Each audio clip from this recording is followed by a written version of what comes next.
Bonjour à tous, je suis Benjamin Rougerol, je travaille à l'Agence parisienne du climat, qui est l'agence locale de l'énergie de la ville de Paris, intramuros, donc l'équivalent de l'agence MVE sur le territoire parisien.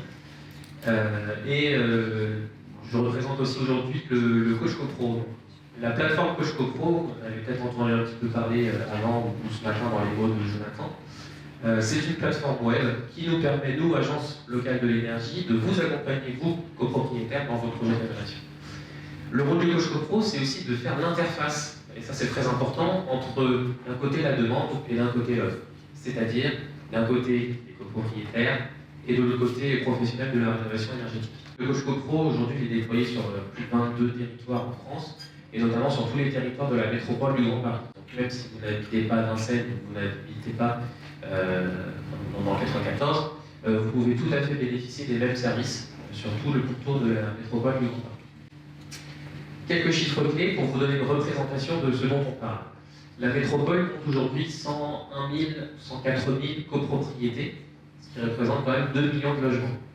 Ce qu'il faut savoir, c'est que déjà 30% du bâti correspond aux 30 Glorieuses. 30% du bâti aujourd'hui sur la métropole du Grand Paris, c'est des logements des 30 Glorieuses. Donc, comme on l'a dit, fin de la Seconde Guerre mondiale 1945, jusque la première crise pétrolière 1973-14, qui signe aussi en 1974 l'arrivée de la première réglementation thermique du bâtiment en France. Quand on parle de 30 Glorieuses, on peut découper un petit peu les typologies de bâtiments qu'on va retrouver dans cette période. Alors, j'ai repris le découpage que propose l'APUR, l'Atelier parisien de l'urbanisme, l'agence de l'urbanisme de la ville de Paris, qui classe ces bâtiments dans 4 grandes catégories, de type qu'on appelle MRU, ministère de la Rénovation urbaine de mémoire, donc juste après la Seconde Guerre mondiale, il fallait reconstruire les premiers logements. Après, on va avoir l'apparition d'immeubles de standing, qui vont être des bâtiments des 30 Glorieuses avec des prestations plus élevées que la moyenne, avec notamment des matériaux constructifs qui sont plus nobles. Vous allez avoir des parements en pierre agrafée, des balcons, des grandes pièces de vie, des halls d'immeubles de bonne qualité. Des tours, qu'on appelle aussi les IGH pour immeubles de grande hauteur. Vous en voyez peu un exemple autour de Paris et même dans Paris intramuros. Et enfin les fameux grands ensembles, donc les grandes barres, pas forcément pourvues de balcons, que vous retrouvez aussi très facilement autour de Paris. Ce sont des bâtiments qui ont été construits vite, avant ou pendant les premières réglementations thermiques, avec peu ou pas d'isolation. Quand je dis peu, c'est vraiment très peu d'isolation. Et même si votre bâtiment a été isolé à sa période de construction, c'était il y a 50 ans, donc l'isolant a pu en pâtir. Et donc, sur ces bâtiments-là, on retrouve des consommations énergétiques les plus élevées de l'ensemble du parc de bâtiments construits en France. Pendant les années 30 Glorieuses, on a voulu construire plus vite, on a utilisé beaucoup plus de béton, plus fin, et on avait moins de problèmes d'approvisionnement énergétique qu'avant la crise pétrolière. Beaucoup de pétrole, on n'avait pas de souci avec des grosses chaufferies fuel dans ce type de copropriété et balançait énormément d'énergie. Même si on en perdait, c'est pas grave parce qu'on était en capacité d'en amener énormément dans la copropriété, ce qui n'est plus le cas aujourd'hui. Premièrement, on a moins aujourd'hui encore de contraintes patrimoniales sur ce type de bâtiment. Il en existe, mais il y en a moins que sur du bâti ancien par exemple.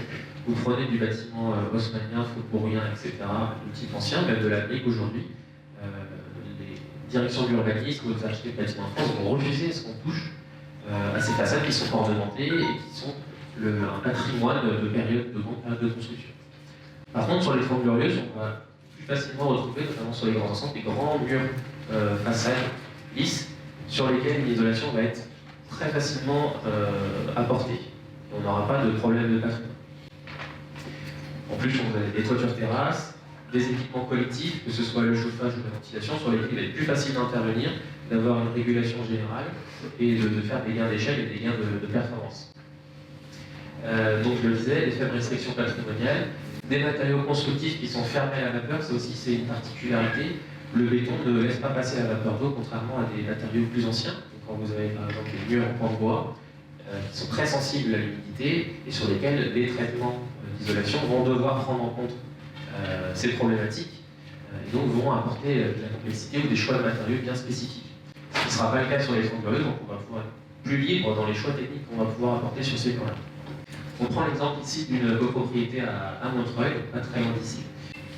Donc ce bâtiment-là, pour le brosser très rapidement, 1973, donc fin 30 glorieuse, 53 logements, presque 1 million d'euros de travaux, rapporté au logement, ça fait environ 18 000 euros par logement, mais qui permet un gain énergétique de 53% en passant d'une étiquette D à une étiquette C. Ces 1 million presque euros de travaux correspondent notamment à l'isolation des façades, donc on voit ici l'échafaudages qui est encore en posé, l'isolation des planchers bas, le changement des fenêtres et l'amélioration de la ventilation. Ces retours d'expérience-là, aujourd'hui on en a 80 différents que vous pouvez retrouver sur une carte directement sur le site du Coach CoPro, où vous pouvez les demander aussi à chacun de vos conseillers, que ce soit à Paris, dans le 94, dans le 91, etc.